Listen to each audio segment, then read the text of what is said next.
thank you. Well, it's horrible both to have the last word on this panel and to follow harsh after that presentation and that particular example. But I want to talk not about what I wrote about in the book, which was a particular encounter with Robert, my first encounter in 1985 when I was a student and had the privilege to be taken on as his research assistant. And we did a piece of work together about trees, and he treated me as an equal colleague despite the fact that I was only about 20 and as naive as they come. And yet it had legacies. But that was the beginning of my involvement with IDS, where I've been more or less ever since, and where I've been constantly inspired by Robert through a career that's taken me in and out of West Africa and various parts of the world, and now to directing a research centre with colleagues at IDS, at SPRU, and in various parts of the world, where we're grappling with a number of challenges, all of which have been inspired, and our attempts to grapple with them have been inspired in different ways by Robert's work. So there are 4 areas of that kind that I just want to draw attention to. The first is around the fact that the material matters, the physical matters, but it's always linked with the social. Robert's work has always brought the technical and the physical in a very kind of visceral way into development, from his work on trees, on water, now on shit. He's always full-on engaged with the intricacies of this material world. Shown it to be important, often when it's been quite unfashionable. I mean, despite the biases of this particular audience here, which is dominated by people who've worked in fields like agriculture, there's a lot of development and development studies which has talked about politics, economy, flows of money, relationships, as if the kickback with nature, with microbes, with bodies, with technologies wasn't there or could be written out.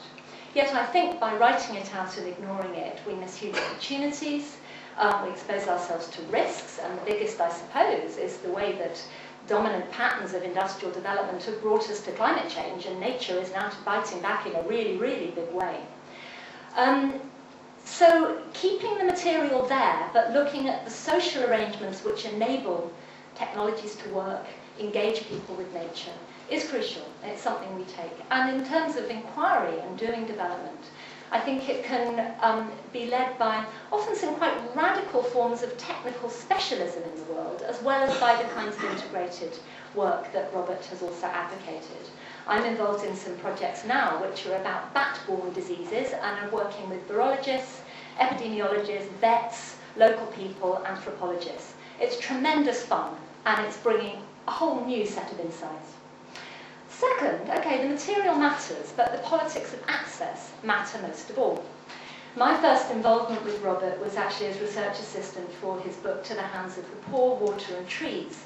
And that theme of getting resources into poor people's hands and the outcomes that can result not just for justice, but actually for things working better, has been an ongoing legacy. It's one that is more important than ever, as we're now seeing in the context of new markets, new notions of resource crunches, climate change, and carbon panics. A set of new markets and opportunities for some people in some places to attempt to appropriate resources, and emerging kinds of rural dispossession, which were elaborated a little bit in the last session. Land grabs, green grabs, fuel grabs of various kinds. The political economy of access, whose resources for whom, is absolutely centre stage and must remain so. My third area is taking complexity and unpredictability seriously. I think the crises we've seen in the finance system, in food systems, in epidemics and so on over the last few years underplay more than ever that the world is unpredictable. It is a Rumsfeld-like world where unknown unknowns arise. But even within the realms of the slightly knowable, things are interacting in ways that are non-linear, they're non-equilibrial, they generate mixes of shocks and stresses that operate over different scales. And frankly, the business as usual of understanding in much mainstream work that informs development isn't up to the task. There is very interesting work in complexity theory, in popular science around it, in sustainability science, in resilience studies. Robert's work has been very inspiring in engaging with some of those areas, and he's been one of, I think, a handful of people who've pioneered trying to get that thinking into development. and indeed pointing out that the development process, the aid machine, and the actions of development are themselves complex adaptive systems which interact with these other systems. And there are then different implications that fall out for how we do development, with some of the key words not being planning and blueprints, but things like flexibility, adaptability, iterative learning, reflexivity, and perhaps the biggest one of Robert's, humility about what can be achieved. And then finally, we could talk about systems and complexity, but we need to be asking constantly, whose system, what for, and in what directions is it changing? So my sort of final area, I called it sort of framing the future. Our work in the STEP Centre is trying to engage two very different traditions of work together. One is this body of work around understanding systems dynamics, but the other is the more constructivist tradition, again looking back to Robert's work, which is about whose knowledge counts, and how do we understand the world, and how does that shape how we intervene in it. In a sense, this carries a direct line from Robert's pioneering work on whose reality counts.